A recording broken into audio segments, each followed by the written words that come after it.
పైదలా దేవుని నామానికి మహిమ కలుగునుగాక. ప్రియ దేవుని బిడ్డారా, ఈరోజు క్రైస్తవులుగా మన ఆత్మీయ జీవితాన్ని మనము కులబద్ధకం కొలుసుకుంటే మనమే చూసుకుంటే మనము ఎంతవరకు క్రీస్తుకు అనుకూలంగా దేవుని నామానికి మహిమకరంగా ఉన్నామనేది మనకు అర్థమవుతుంది.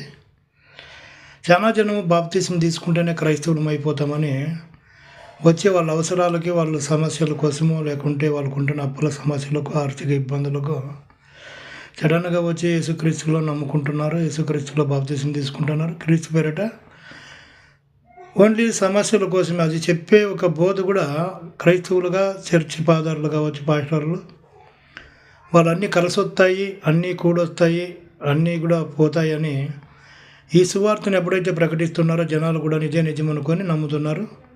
దేవునిలోకి వచ్చి బాప్తిసం తీసుకున్న తర్వాత అది జరగకపోగా వారి జీవితాల్లో కష్టాలు ఇంకా ఎదురైనప్పుడు ఎందుకు మేమే నమ్ముకున్నాం ఈ దేవుణ్ణని వాళ్ళు బంధువులు, వారి అక్క చెల్లెళ్ళు, అన్నతమ్ముళ్ళు కూడా వారిని నిందించినప్పుడు మీరు ఈ దేవునిలోకి వచ్చి ఏం సాధించినారు, ఏం వచ్చింది మీకు, ఇంకా నష్టపోతున్నారు కదా, ఏం బతుకుతున్నారు మీరు, వచ్చేయండి అన్నప్పుడు వారు మరలా తిరిగిపోయే ఒక అవకాశాలు కూడా ఉంటున్నాయి. ఎందుకంటే ప్రియ దేవుని బిడ్డలారా, క్రీస్తుని నమ్ముకుంటే మనం ఆస్తి ఐశ్వర్యాలు మనకి ఇవన్నీ వస్తాయని కాదు, మనకు ఆరోగ్యము, ఐశ్వర్యం ఇవన్నీ కూడా లేకపోయినా మన జీవితంలో పాపం అనేది ప్రియ దేవుని బిడ్డలారా చాలా ప్రాముఖ్యమైనది.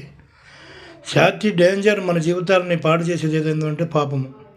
ఆ పాపము నుంచి విడిపించుడికే యేసుక్రీస్తుల వారి లోకానికి వచ్చినాడు. ఆయన అదే మత్తయి సువార్త 1:21 కూడా పాపలను రక్షించుడికే క్రీస్తు యేసు వచ్చినాడు అనేది మనం అక్కడ చూస్తేగిన తన ప్రజలను వారి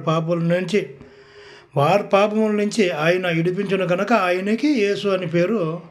ప్రియ దేవుని బిడ్డారు, తన ప్రజలు పాపంలో ఉన్నారు, పాపం చేస్తున్నారు, పాపంలో తొట్టుమిట్లాడుతున్నారు కనుక యేసుక్రీస్తుల వారు తన ప్రజలను వారి పాపముల నుంచి విడిపించడానికి వచ్చినాడు. కాళ్ళ నొప్పులు, కన్న నొప్పులు, కడుపు నొప్పులు, లేదంటే సమస్యలు, అప్పుల సమస్యల నుంచి ఇవన్నీ నథింగ్, దేవునికి లెక్కలేదు. మీరు ఫస్ట్ ఆయన నీతిని, రాజ్యాన్ని ఎదిగితే అవన్నీ కూడా వెనకంటే వస్తాయని దేవుడు చెప్పినాడు. మనం ఎందుకొరకు దేవునితోకి వచ్చినామో సత్యాన్ని తెలుసుకొని మీరందరూ కూడా ఫస్ట్ దేవునికి అత్తరయ్యి పాపాలను విడిచిపెట్టి ప్రభువుని హత్తుకొని ఉండండి. మీ కుటుంబాలు కట్టబడతాయి. మీ జీవితాల్లో మీ జీవితాలు మారినప్పుడు మీ కుటుంబాలు కూడా కట్టబడతాయి.